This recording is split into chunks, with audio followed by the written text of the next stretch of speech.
Students are weary of online classes, but colleges can't say whether they'll open in fall 2020.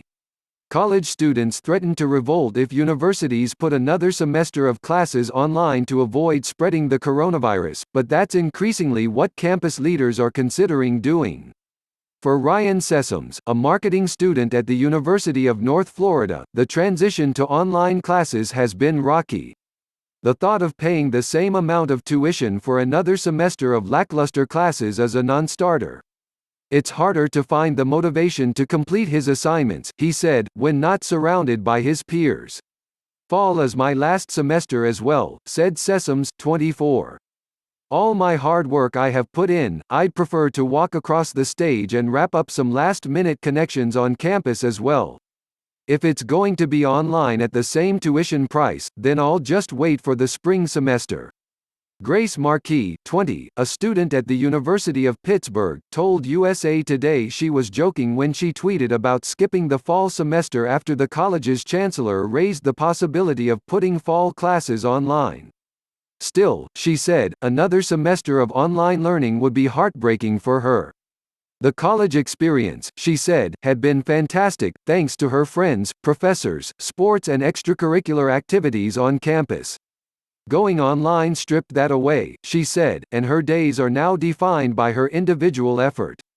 Perhaps I am still learning and fulfilling my areas of study, she said. But every part of what I love about college has been taken away. She said the university could make life easier on students by discounting tuition or increasing scholarships.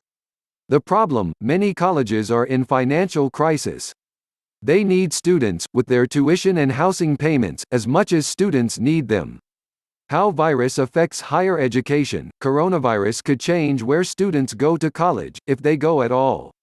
The reality is no one knows what the fall semester will look like, said Terry Hartle, a senior vice president for the American Council for Education, a national trade group of universities.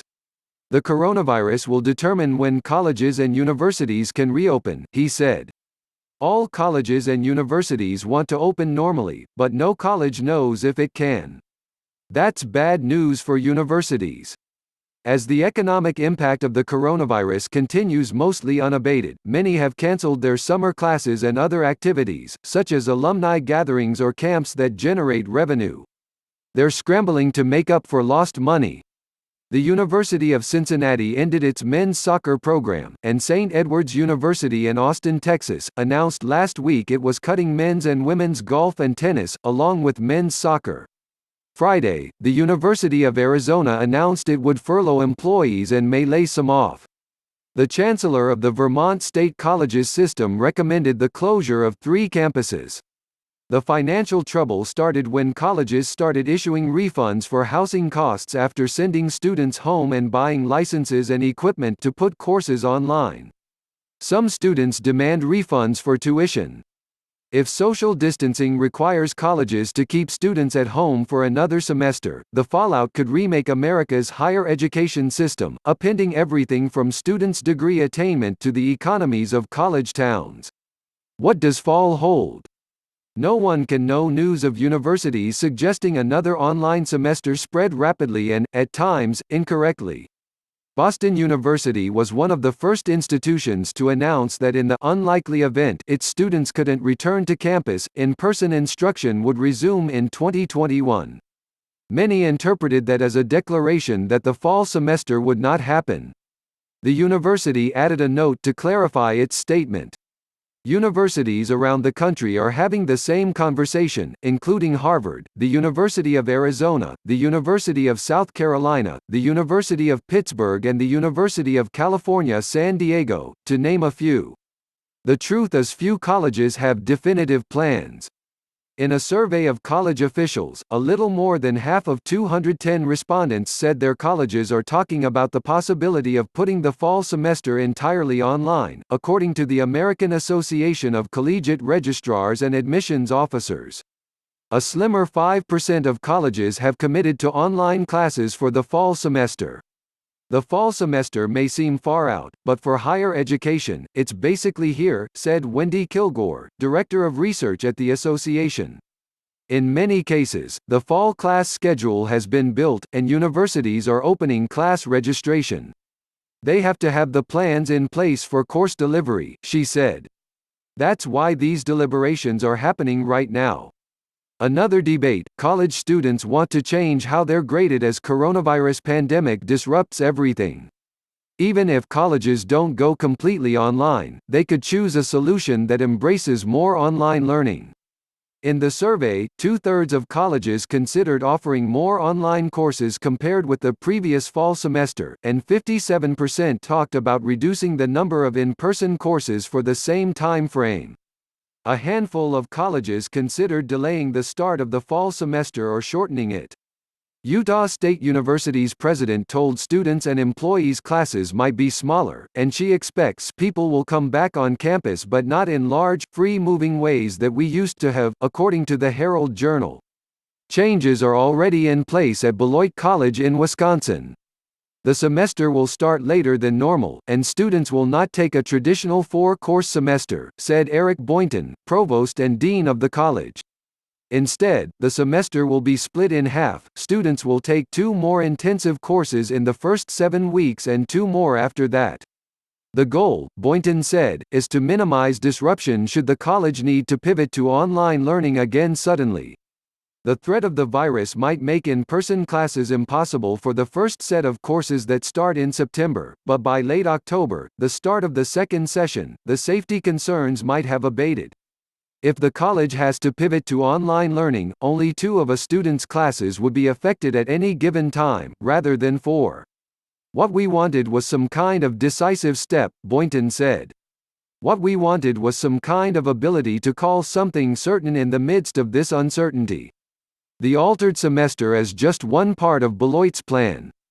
The college is locking the price of tuition for current students, lowering the cost of tuition for students from Illinois, Indiana, Iowa, Michigan, Minnesota and Wisconsin, and starting a 2-year-long mentoring program for new students.